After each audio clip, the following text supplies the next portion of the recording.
kuharibika. Alichojitegemea atokea mtu mwenye imani atulize dhoruba, lakini hajatokea mtu mwenye imani. Bado wote wana mashaka, wana wasiwasi, wanamuuliza mwalimu, si kitu kwako. Walichotegemea sio mwalimu kufanya kazi, walichotegemea ni kutumia imani aliyowafundisha.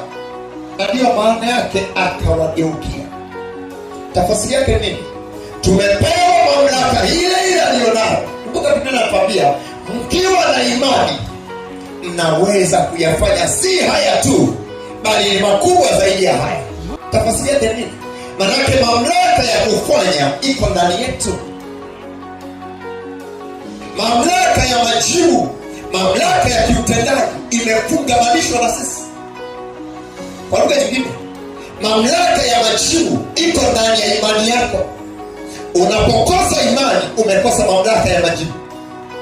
Yesu ameiacha mamlaka yote kwetu. Kuna mtu ananielewa? Mamlaka yote iko kwetu, ili sisi kwa jina la Yesu Kristo, kwa damu ya Yesu Kristo, tuyaumbe mambo yatokee. Mamlaka yote kwa watu wa Mungu imefungwa kwetu. Ananielewa? Mungu pamoja na wanadamu, manake ni training ya mtu kuweza kutumia mamlaka ya kimungu kwenye utendaji wa kimaisha.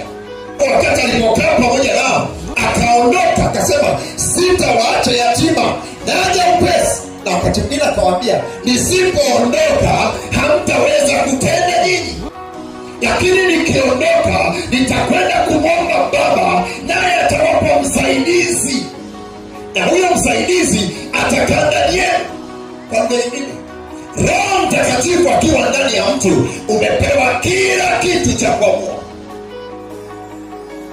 Roho Mtakatifu akiwa ndani ya mtu ni kwamba umepewa funguo wewe, na mazingira yanatokea kwako yanataka utumie mamlaka ulionayo.